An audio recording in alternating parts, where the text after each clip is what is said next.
வரட்டுமான்னா தீப்பந்தத்தை ஏந்தி கொண்டு அந்த பகுதியிலே பழக்கமுடையவன் என்ற காரணத்தினாலே பாண்டவர் வழிகாட்டி கொண்டு இந்த காட்டிலே தான் உங்கள் பாட்டன் சம்பரணன் தவம் செய்தார்.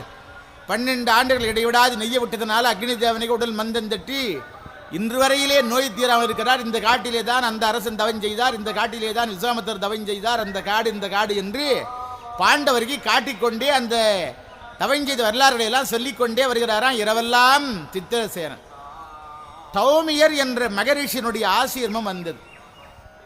அந்த மகரிஷி வந்தவுடனே பாண்டவர் எல்லாரும் திருவடியிலே விழுந்தார்கள், ஆசீர்வாதம் வழங்கினார். சித்திரசேனா, இனிமேல் நான் வழிகாட்டுகிறேன் என்று அந்த சுவாமியார் சொல்ல கந்தர்வன் விடை பெற்றான். தௌமியர் வழிகாட்டினார். காலை நேரம், இந்த காலை நேரத்தில் பறவைகள் கீச்சு கீச்சு கீச்சுன்னு கத்துறது. பறவைகளெல்லாம் 4 மணியிலிருந்து 4:30 மணி 5 மணிக்குள்ளாகவே எழுந்துடுமா. எல்லாம்